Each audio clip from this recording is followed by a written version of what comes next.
Hare Krishna followers are a familiar sight on the streets of London and many Western cities. Since the movement arrived from India 16 years ago, many young people have been persuaded to abandon their Western lifestyle and devote themselves to this Eastern religion. The rules are strict, the life difficult. In this, the third program in our series on the cults, we go inside Hare Krishna.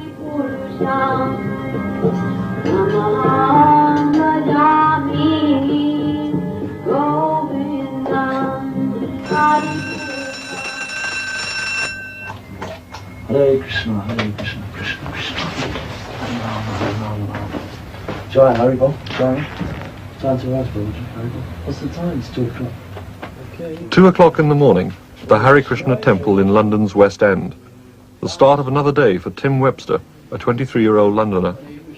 Tim's first thought is to fix his mind on God by continually chanting his name.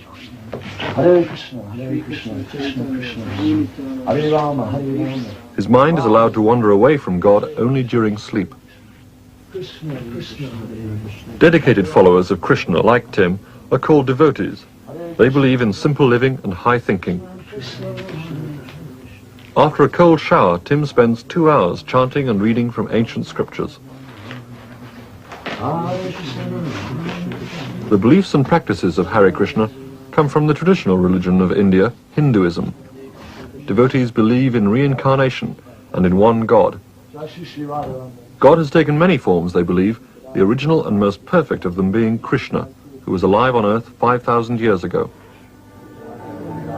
Each devotee has vowed to chant the names of God, Hare, Krishna and Rama, at least 1,700 times a day. Devotees have adopted not just their beliefs, but also their appearance from India. We wear a very simple cloth, the dhoti, simply one piece of cloth tied in a certain way. And we shave the head, which is a symbol of renunciation. Branshaw has been a devotee for over 10 years. Devotees like him are expected to live a spiritual life in the temple, devoted completely to Krishna. The particular significance of the tilak, as it's called, this mark here, this mark is made from clay taken from the Ganges, sacred river in India. This actually marks the footprint of God on the forehead of a devotee to symbolize the surrender at the feet of God as the servant of God. A tuft of hair, or sika, is left at the back of the head. It covers what is believed to be a particularly sensitive spot through which the most spiritually advanced individuals will leave their bodies when they die. The devotees all attend 4 services each morning, the first at 4:30.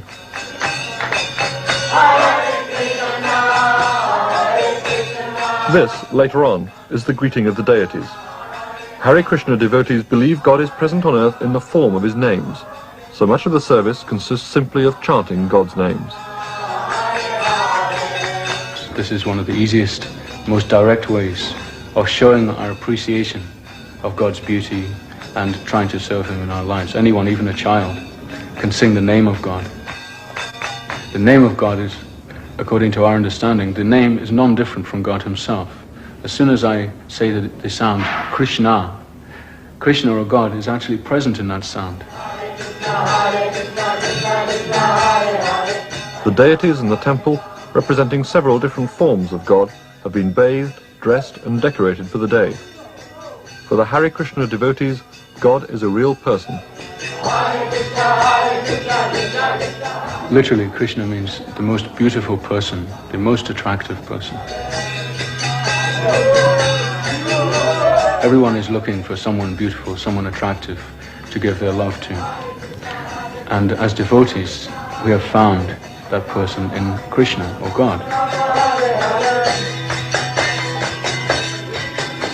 The devotees have dedicated their lives to serving God not just through worship, but in every action, including work.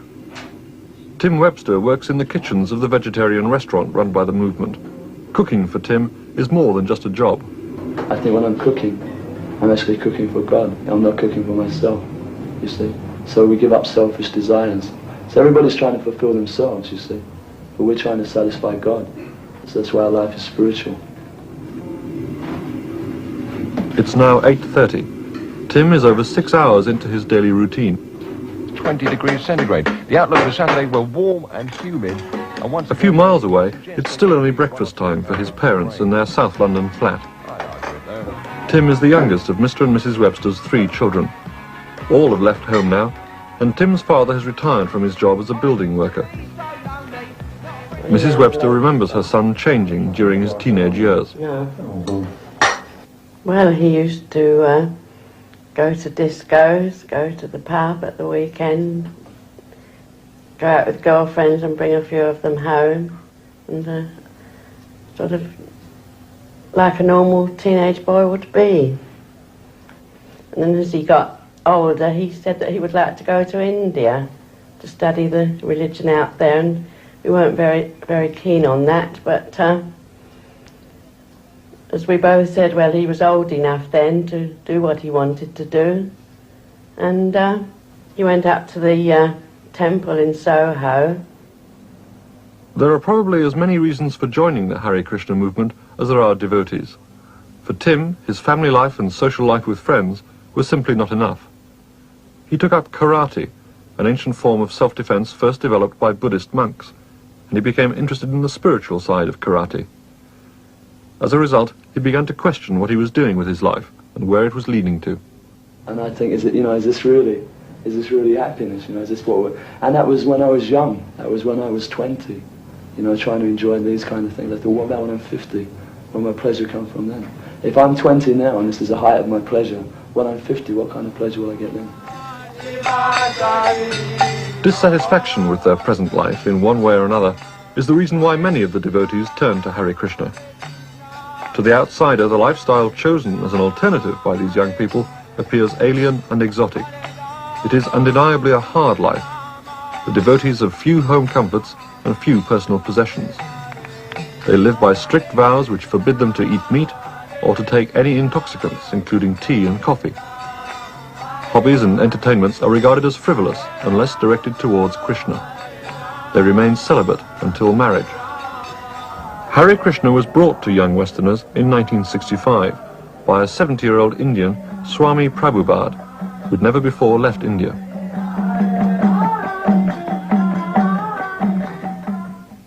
Prabhupada travelled penniless to New York, where he founded the first temple and initiated 8,000 people into what he called Krishna consciousness.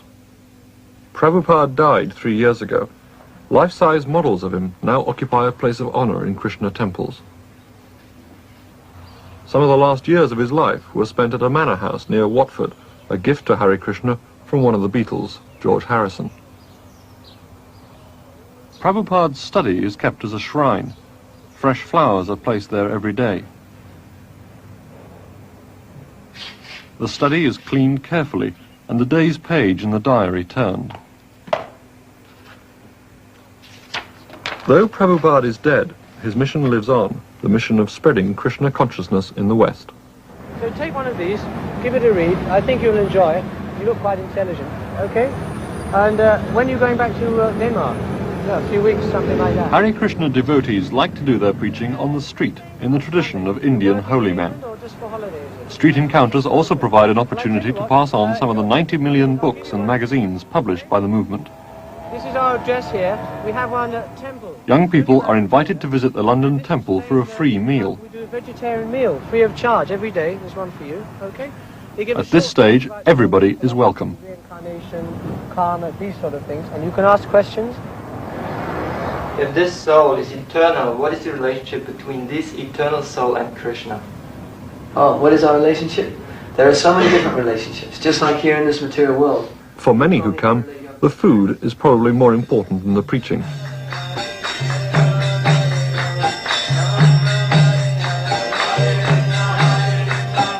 Sometimes there are problems with bums when I come in here. All your bums come up here and try to grab a free meal and everything off them all the time.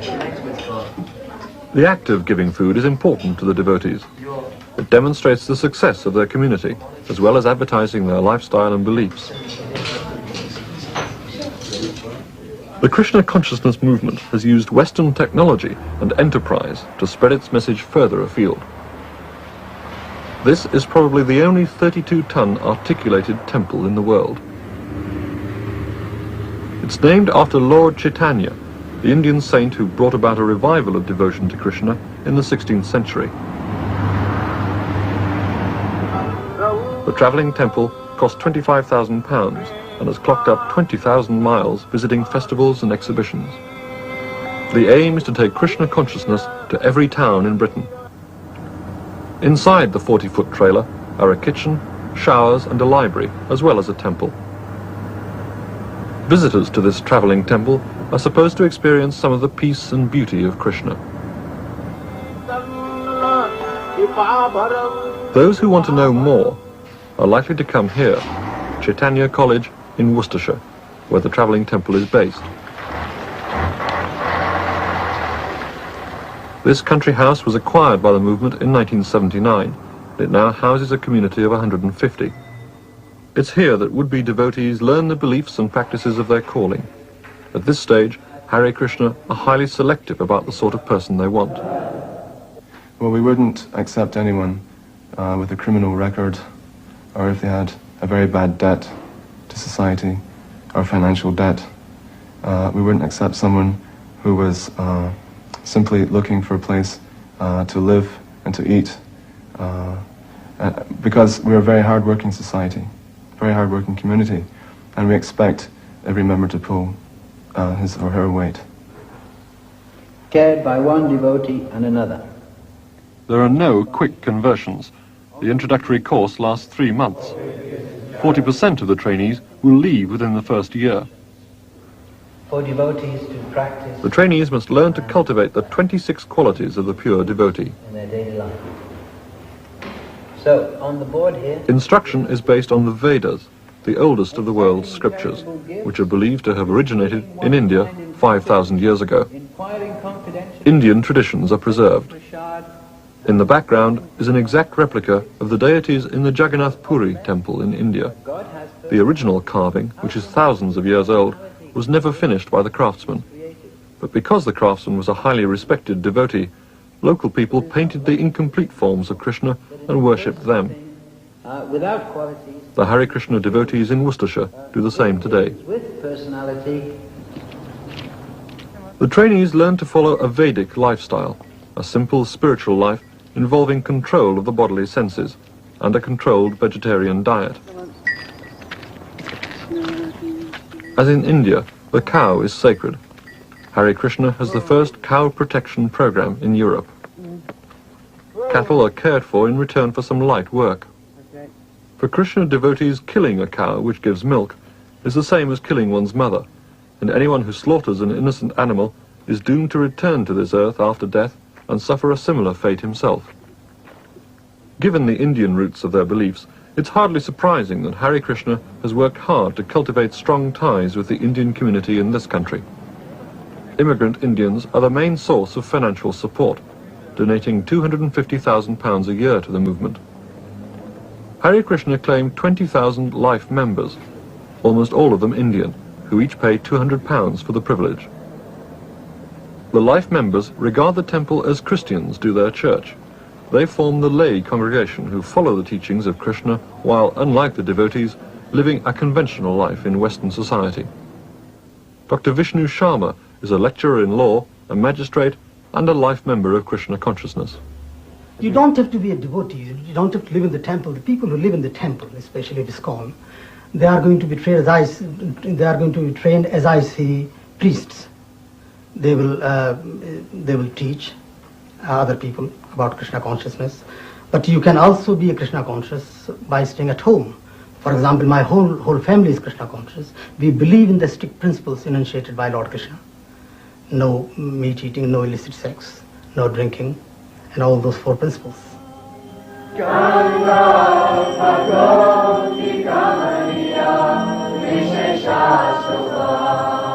For many Hindus, the Hare Krishna devotees are equivalent to Christian monks. These young Westerners, themselves converted to an Indian religion, are now carrying the faith back to the Indian community. Yet even in the West, the movement's values and lifestyle remain those of a traditional India. Marriages, for instance, are arranged in the traditional Indian fashion. Before a marriage can take place, the temple president must give his consent. The young girl or the young boy will come to see me, and she will request, or he will request to be married. Generally my first question is, do you have anybody in mind? Of course, in our movement, the boys and girls work together, so generally they have some idea of who they want to marry. And then my job as the sort of guardian of that person, as the temple president, is to consult the other partner and to see if he's agreeable. And from that point on, there's an engagement period, 3 or 4 months, when they work more closely together and sit and talk together. And when they're really sure that they get on very nicely, then we arrange for a wedding. Today is Madhavendra Puri's wedding day. He spends some time before the ceremony studying the scriptures and meditating on them. He doesn't see his bride until the ceremony. This Indian wedding has no legal standing in this country. Madhavendra and his bride Draupadi were legally married in a register office a year ago, but they've observed the vows of celibacy until their marriage can be solemnized according to Vedic rites. The marriage vows are made over a sacrificial fire.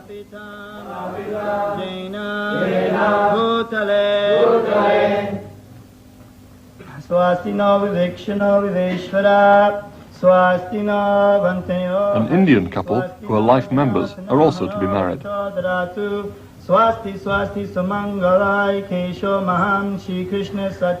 course, in our society, the most important consideration is that each partner will help each other spiritually.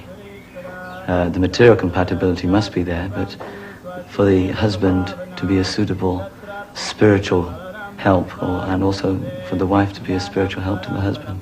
This is very important. Marriage is for life. There is no divorce.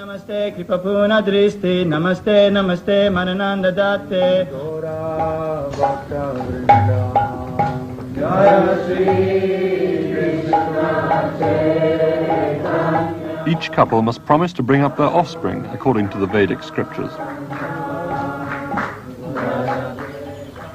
In Chaitanya College in Worcestershire, the first generation of Western children are now being brought up in Krishna consciousness.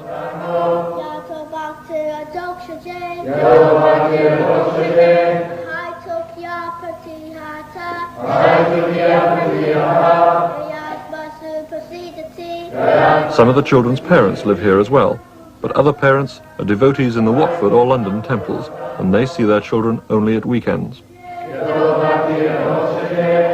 The children live under the same disciplines as the adult devotees. First of all, they're rising early. They rise at 3:30 in the morning. They bathe and dress in clean clothing. Then they go to the temple for the morning service, which is at 4:15 a.m. And then the children here, who are of school age, they go back to their ashrams. Now, an ashram is like a house, just like in any boarding school. There are houses and there are house masters. So these children live in ashrams within the community, and so at that time they're learning chanting and they're reading, they're studying the Vedic scriptures like Bhagavad Gita, Srimad Bhagavatam. All right, I'm just going to go around the class. I want to see who had them all right and who didn't. Ragaleka, can you give me the answer to 3 sets of 5? The rest of the morning is taken up with conventional schooling. The class is taken by a trained teacher. Who has an answer then for 3 sets of 5? The subjects taught are the usual ones. Prema. 15. In the classroom, as everywhere else, Krishna is at the center of things. And on this side, you've got 9 sets of 3. The children's afternoon is short because they have to be in bed early.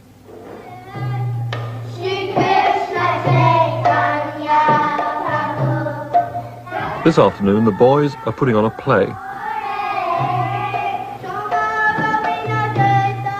The teachings of Krishna consciousness again play a central role. What's the matter now? Let's get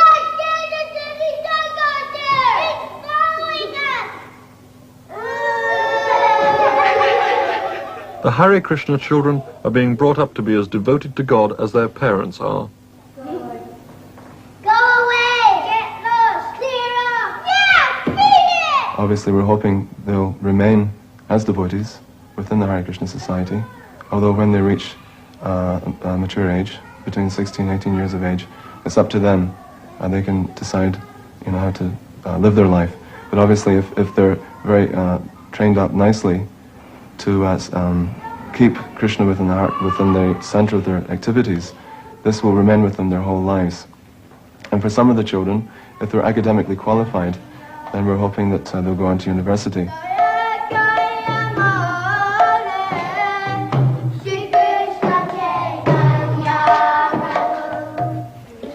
They learn history and geography, like dictation, nature study.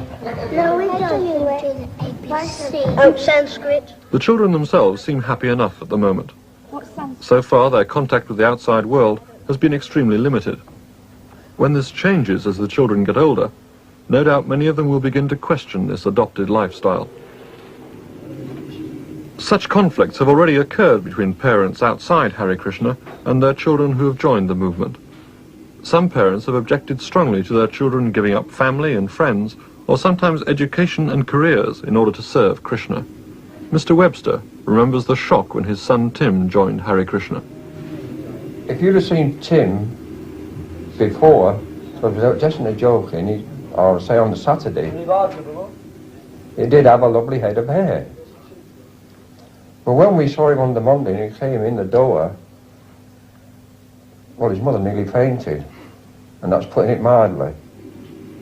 Well, I was very upset to start with, because it was something that I'd never really heard about before. Although Tim had bought a few books on the Hare Krishna, I hadn't really looked at them. It's difficult for them to understand, they're not used to, especially being an Eastern religion, Eastern philosophy. She said to me it would be different if you joined a normal church. Maybe then I could understand. But I know even if I did that, she still wouldn't understand if I took to a completely kind of different way of life from what I've been leading. Parental hostility to movements like Hare Krishna is the reaction which is almost always reported. But this is by no means the whole story. Tim Webster still keeps in touch with his parents and visits them regularly.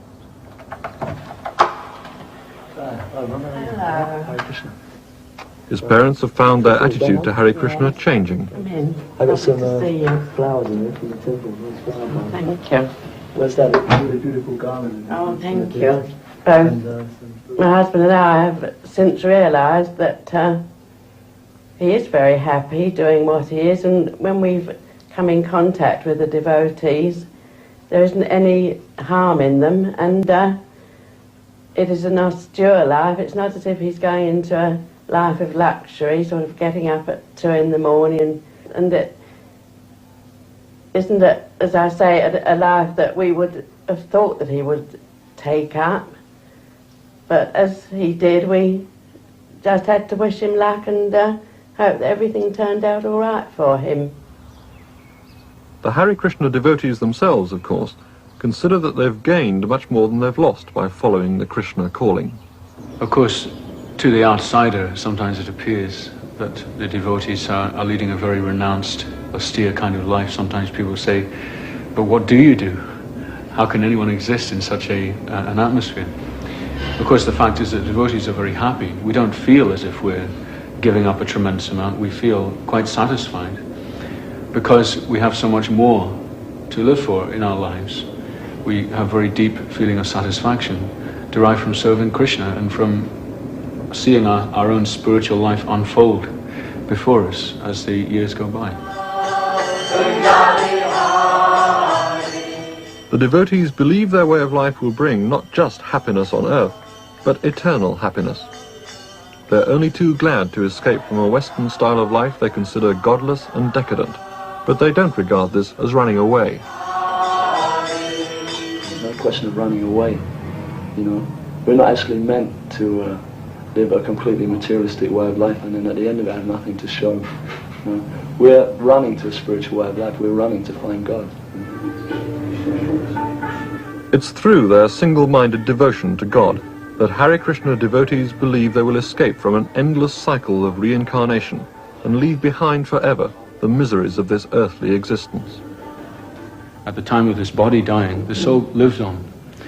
And the whole goal of the practice of Krishna consciousness is to find the final resting place of the soul in loving relationship with God.